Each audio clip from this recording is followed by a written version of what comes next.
All right, so let's just get started on lesson 8.5, which we are factoring a trinomial. If you guys didn't know, this type of trinomial is called a quadratic function, but we'll get there soon. So let me just go back a little bit to 2 days ago when we were talking about lesson 8.4, which we were factoring out your greatest common factor.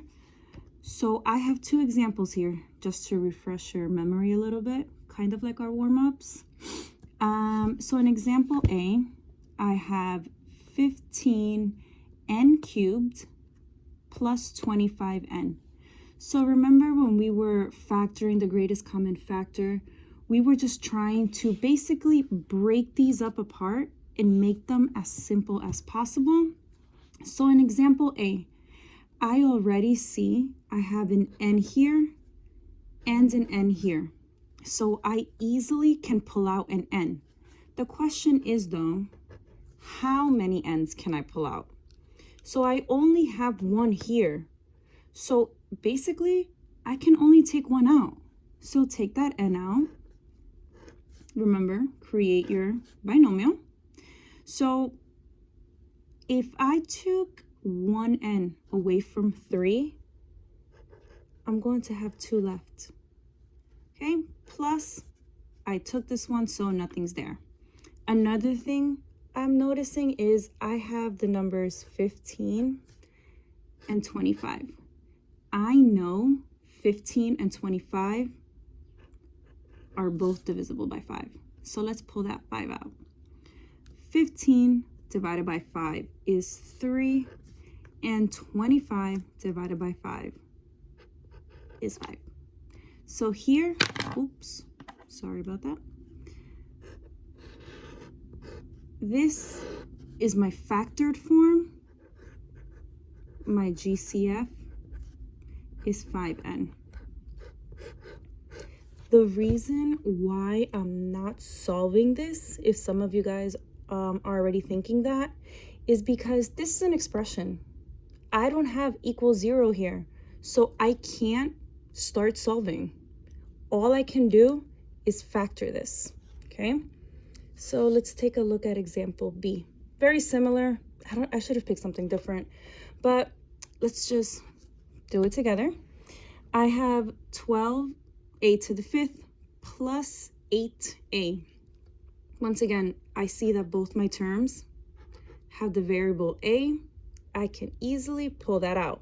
But once again, I have 1a here and 5 on my first term. So I can only take 1 away. So take that one out. If I took 1a from here, I have 4 left. And I took this one away from here, so I can't do anything. I also notice my coefficients are 12 and 8. I know I can divide 4 into 12, and I can divide 4 into 8. A common mistake I saw on your homeworks, a lot of you guys told me 16 was divisible by 3. Be very careful with that, okay? So here, the highest number I can pull out is 4. 12 divided by 4 is 3, and 8 divided by 4 is 2. That's my answer in factored form, and my GCF here is 4a, okay? So if you have any questions on 8.4, which is finding the greatest common monomial, I use factor. Please don't get that confused. Just email me and I can go over more problems, I guess. But okay, so that was 2 days ago. Yesterday, you guys were introduced to factoring trinomials when you have term 1, term 2, and term 3. So like I mentioned before when I introduced the section, when you have x to the second power and that's your highest degree, you're working with a quadratic function, okay? So don't get confused if I use quadratic a lot. Quadratic is just the name for this polynomial because the highest degree is 2. Also, if you guys did not pay that close attention to the video, the girl that was teaching on Edpuzzle did mention something about standard form. And I asked you guys, since we introduced chapter 8, I wanted you guys to be consistent with writing your functions or your polynomials in standard form, meaning start with your highest degree and then go in descending order and have your constant as your last term. And really why I emphasize on that is because of today's lesson and just moving forward, okay? So in order for us to be able to factor using the box method, I think that's what the video calls it. I sometimes call it the diamond method because it does look like a diamond sometimes. Your polynomial needs to be in standard form. If not, this is not going to work and you guys will get incorrect factors. So let's just get started with the first example. Excuse me. So in example A, I have x squared plus 11x plus 18. Okay, so we always start factoring by making your diamond. Okay, another thing I noticed from the video that I'm going to do a little different, and it's just because when we move on to 8.6, we're going to change it up a little bit. I'm going to start basically telling you guys, I know the video puts C over here and B over here. Really what you're doing is make sure you know that this is A, this is B, and this is C, okay? What goes at the top of your diamond is the product of A times C. So this invisible 1 here, you're really multiplying A times C. And in this case, A is 1 because we have an invisible 1 here. We know B is 11 and C equals 18, okay? 1 times 18 is always going to give you 18, okay? And then just the value of B, which I want you guys to get used to writing it on the side so you guys can just see them like this, is 11, okay? The next thing you guys had to do is find your factors of 18.